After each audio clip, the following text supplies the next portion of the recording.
All right, so America rose to world dominance, as you know, and then people feel like we're in a long decline now, and for good reason. They can see it. They can feel it. They can see the open borders and the people that are in Washington not doing anything they're elected to do, and yet working for re-election and taking your money and everything else. $36.2 trillion in debt. $36.21 trillion in debt and growing every moment. And Elon Musk threw his hands in the air and said, I can't do anything more here. Anton Chaitkin is a historian, author of Who We Are, America's Fight for Universal Progress from Franklin to Kennedy, Volume 2, the 1830s to the 1890s. Welcome to the program, Anton. Thank you for being here. Thank you, Steve. It's very good to be with you. Glad to have you here. Look, in looking through this story, in your background, I found something that I found fascinating. And that is a comment you put here, the Republic versus the Empire. Who promoted the rise, by what strategy, and who has opposed this nation's progress, and for what reasons? And it's a bigger question I wouldn't mind exploring with you for a couple of minutes here, because, look, America worked well, very well, for a long time, and then things started happening. Things like we got rid of the 17th Amendment, got rid of direct, or brought in direct election of senators, which I think was a terrible mistake. We brought in federal income taxes.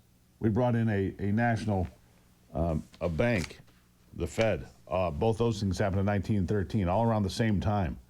What happened? How did we jump the tracks when we were doing so well for so long?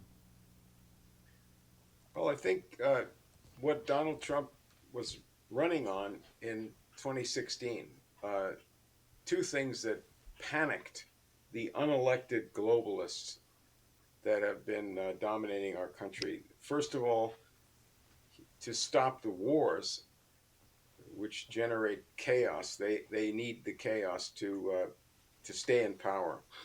And the other was tariffs. He proposed to restore our industry by imposing tariffs. And this points to an explosive history that tells how we rose to great power as a country and world influence, and where we went off the track. This is what's in my book. They have lied about this history, and patriots and truth seekers are entitled to know this history.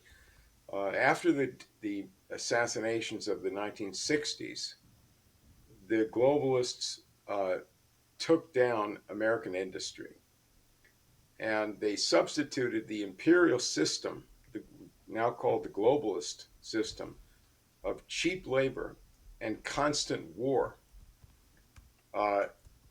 They need the chaos of terrorism, the chaos of people, desperate people spilling across our borders.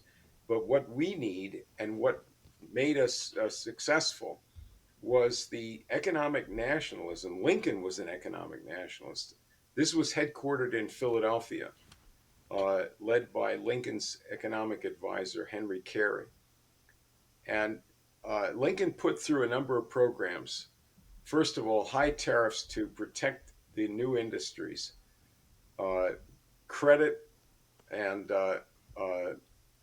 currency programs, and educational programs, different from the Federal Reserve. Federal Reserve is not a national bank. It's a central bank in a system, international system. And these programs Lincoln's programs led to amazing growth and new industries. His allies in Philadelphia, this is in my book, who actually built these things, people who believe in progress. They built the steel industry, they sponsored the electrical industry, they built all of it, petroleum industry, all of this. Right. And we're entitled to those things and to that world leadership.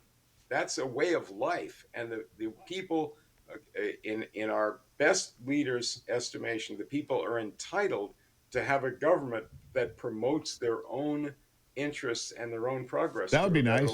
We don't have that. You know, I don't have a lot of time today, and I've quickly figured out that you and I have to have a much longer conversation to dig deeply into all this, because we're getting to the foundation here. But I want to ask you one thing We only got a couple minutes left here, sadly, but I want to have you back, and I want to have you back when we can get you on the podcast and talk at length about all these things, because it's important for people to understand these things. I was asked recently when I believed America changed forever and not for the better. And the date that I keep coming back to is November the 22nd, 1963, because to me, the undermining of America post-World War II began in earnest in about 1965. And that was opened up by the assassination of John F. Kennedy. I just don't see any other way around it. Am I wrong? No, you're right. That's a very clear turning point in our history. We're entitled to have our presidents elected and not murdered by the historical enemies of our country. We certainly would need a national commission to look into the triple murders of the Kennedy brothers and Dr. King. But the transition was brought on by this transatlantic establishment that has been at our throats and tried to stop the progress of the country since they were the Tories in the American Revolution. That's the history. That's the problem. And our side has been the economic nationalists. They are the real progressives of the country. Forget the distortion of that word.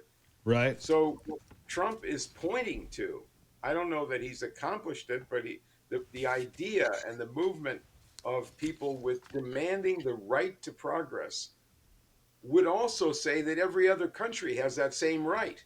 And the globalists have no right to set rules for us or any other country that you can't And that's what rise. Donald Trump says. He says every other country should be putting themselves first as well. He says that exact thing. Exactly right.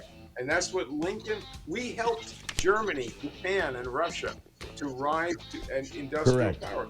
British turned us against them. I got to leave it there, Anton. You and I need to speak at much greater length. I apologize for that, but I will have you back. Chaitkin, historian, author, Chaitkin. who we are. Say it again. Chaitkin, Anton Chaitkin. There you go. Gruber. Thank you. We'll do it again.